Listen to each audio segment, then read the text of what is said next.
ദിനവൃത്താന്തം രണ്ടാം പുസ്തകം അധ്യായം 1. ദാവീദിന്റെ മകനായ ശലോമോൻ തന്റെ രാജത്വത്തിൽ സ്ഥിരപ്പെട്ടു. അവന്റെ ദൈവമായ യഹോവ അവനോടുകൂടെ ഇരുന്ന് അവനെ അത്യന്തം മഹത്വപ്പെടുത്തി.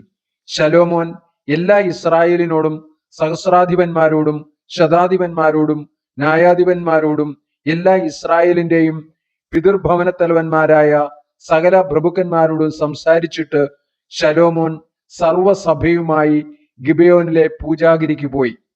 യഹോവയുടെ ദാസനായ മോശെ മരുഭൂമിയിൽ വെച്ചുണ്ടാക്കിയ ദൈവത്തിന്റെ സമാഗമന കൂടാരം അവിടെ ആയിരുന്നു. എന്നാൽ ദൈവത്തിന്റെ പെട്ടകം ദാവീദ് കിര്യത്ത് യെയാരീമിൽ നിന്ന് താൻ അതിനായി ഒരുക്കിയിരുന്ന സ്ഥലത്തേക്ക് കൊണ്ടുപോന്നു. അവൻ അതിനായി യെരൂശലേമിൽ ഒരു കൂടാരം അടിച്ചിട്ടുണ്ടായിരുന്നു. ഹൂരിന്റെ മകനായ ഊരിയുടെ മകൻ ബസലേൽ ഉണ്ടാക്കിയ താമ്രയാഗപീഠവും അവിടെ യഹോവയുടെ തിരുനിവാസത്തിന്റെ മുമ്പിൽ ഉണ്ടായിരുന്നു. അവിടെ ശലോമോനും സഭയും അവനോട് പ്രാർത്ഥിച്ചു. ശലോമോൻ അവിടെ യഹോവയുടെ സന്നിധിയിൽ സമാഗമന കൂടാരത്തിലെ താമ്രയാഗപീഠത്തിങ്കിലേക്ക് ചെന്ന് അതിന്മേൽ 1000 ഹോമയാഗം കഴിച്ചു. അന്നു രാത്രി ദൈവം ശലോമോന് പ്രത്യക്ഷനായി അവനോട്, ഞാൻ നിനക്ക് എന്തു തരേണം ചോദിച്ചുകൊള്ളുക എന്ന് അരുളി ചെയ്തു. ശലോമോൻ ദൈവത്തോട് പറഞ്ഞത്, എന്റെ അപ്പനായ ദാവീദിനോട് നീ മഹാദയ കാണിച്ച് അവനു പകരം എന്നെ രാജാവാക്കിയിരിക്കുന്നു. ആകയാൽ യഹോവയായ ദൈവമേ, എന്റെ അപ്പനായ ദാവീദിനോടുള്ള നിന്റെ വാഗ്ദാനം നിവൃത്തിയായി വരുമാറാകട്ടെ. ഭൂമിയിലെ പൊടി പോലെ അസംഖ്യമായുള്ള ജനത്തിന് നീ എന്നെ രാജാവാക്കിയിരിക്കുന്നുവല്ലോ.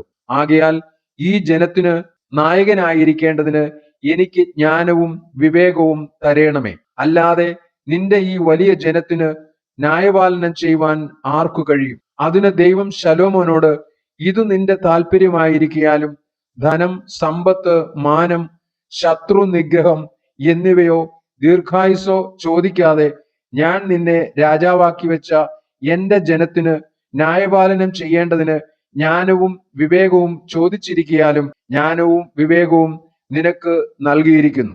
അതല്ലാതെ നിനക്ക് മുമ്പുള്ള രാജാക്കന്മാരിൽ ആർക്കും ലഭിച്ചിട്ടില്ലാത്തതും നിന്റെ ശേഷം ആർക്കും ലഭിക്കാത്തതുമായ ധനവും സമ്പത്തും മാനവും ഞാൻ നിനക്ക് തരുമെന്ന് അരുളി ചെയ്തു. പിന്നെ ശലോമോൻ ഗിബെയോനിലെ പൂജാഗിരിയിൽ നിന്ന് സമാഗമന കൂടാരത്തിന്റെ മുമ്പിൽ നിന്ന് തന്നെ യെരൂശലേമിലേക്ക് വന്ന് ഇസ്രായേലിൽ വാണു.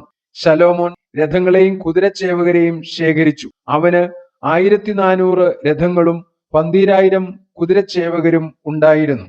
അവരെ അവൻ രഥനഗരങ്ങളിലും യെരൂശലേമിൽ രാജാവിന്റെ അടുക്കലും പാർപ്പിച്ചു. രാജാവ് യെരൂശലേമിൽ പൊന്നും വെള്ളിയും പെരുപ്പം കൊണ്ട് കല്ലുപോലെയും ദേവദാരു താഴ്വീതിയിലെ കാട്ടത്തിമരം പോലെയും ആക്കി.